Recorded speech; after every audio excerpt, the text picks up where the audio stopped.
এই যে হেলাল হাফিজ নামটা আসলে কতটা প্রভাবিত ছিল সংস্কৃতি অঙ্গনে?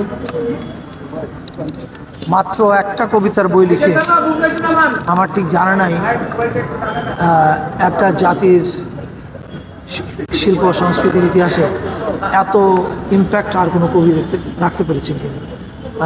উনি খুব বেশি কবিতা লিখেন নাই, মানে খুব বেশি বই বের হয় না ওনার, কিন্তু আপনি দেখেন তারুণ্য এবং যৌবনের গান বললেই হেলাল হাফিজের কথা মনে পড়ে।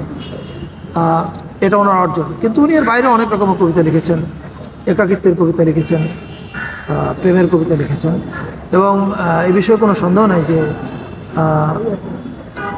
বাংলাদেশের সংস্কৃতি জগৎ ওনাকে ওনার শূন্যতা বোধ করবে, এবং ওনার অবস্থানটা কিন্তু বাংলাদেশের সংস্কৃতি জগতে ওনার ওই এক বইতেই উনি চিরস্থায়ী করে গেছেন। এইটুকু। দেখুন, উনি আসলে মারা যাওয়ার আগে একাকিত্ব জীবনই আসলে কাটিয়ে গেছেন।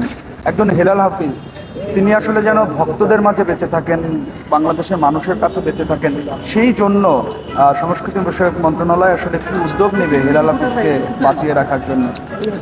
দেখেন, হেলাল হাফিজ তার কবিতাতেই বেঁচে থাকবে, কবি বেঁচে থাকে তার কবিতায়, এবং হেলাল হাফিজ তার কবিতাতেই বেঁচে থাকবেন। আপনি যেটা বলেছেন যে উনি একাকী জীবন কাটিয়েছেন, এটা শিল্পীর বেছে নেওয়া একটা জীবন। উনি এই জীবনেই স্বচ্ছন্দ বোধ করতেন। আমার মনে হয় না ওনার এই জীবনে কোনো আক্ষেপ বা অভিযোগ ছিল, এটা আমি ঠিক জানি না। আর যদি বলেন যে আপনি যে ওনাকে বাঁচিয়ে রাখার জন্য মন্ত্রণালয় কী করবেন, আমি মনে করি শিল্পী যখন শক্তিশালী হয় তখন ওনাকে বাঁচিয়ে রাখতে হয় না, ওনার কবিতা ওনাকে বাঁচিয়ে রাখবে। তবে হ্যাঁ, সংস্কৃতি মন্ত্রণালয় আমরা আমাদের কী কী দায়িত্ব আছে কবি হেলাল হাফিজকে নিয়ে কি কি করা যায়, কী করণীয় আছে, সেটা নিয়ে আমরা কাজ করব, এবং আমি নিশ্চিত আপনারা খুব দ্রুতই কিছু শুনবেন। তার পরিবার বলছিল যে অসমাপ্ত কিছু পাণ্ডুলিপি আছে, মানে সেটা নিয়ে আসলে কোনো ধরনের পরিকল্পনা? ওনার অসমাপ্ত পাণ্ডুলিপি থাকলে বাংলা একাডেমি বের করবে। আরেকটা জিনিস, যদিও আমি মনে করি কবি কখনো কোনো পদক বা পুরস্কারের জন্য কিছু লেখেন না, কিন্তু পুরস্কার দিতে হয় কিন্তু জাতি তার কৃতজ্ঞতা জানানোর জন্য। হেলাল হাফিজকে তো আমরা 21শে পদক বা স্বাধীনতা পদক কখনো দিইনি, ফলে উনি এটা পাওয়ার জন্য লিখেননি, কিন্তু এটা দেওয়াটা আমাদের জাতির দায়িত্ব ছিল, কিন্তু ওনাকে দেওয়া হয়। ফলে এই জিনিসগুলোর ক্ষেত্রে আমাদের সংস্কৃতি মন্ত্রণালয় কী করার আছে আমরা সেটা দেখবো, এবং সেটা আমরা নিশ্চয়ই সেই 80 দশকের শেষ ভাগ থেকে একেবারে 2024 অনেক কিছু দেখেছেন এবং দিয়েছেন। আমরা তাকে তো সমস্ত দিতে পারিনি, কোনো উদ্যোগ দেওয়া হবে কিনা মরণোত্তর স্বাধীনতা চিন্তায় বিষয়টা।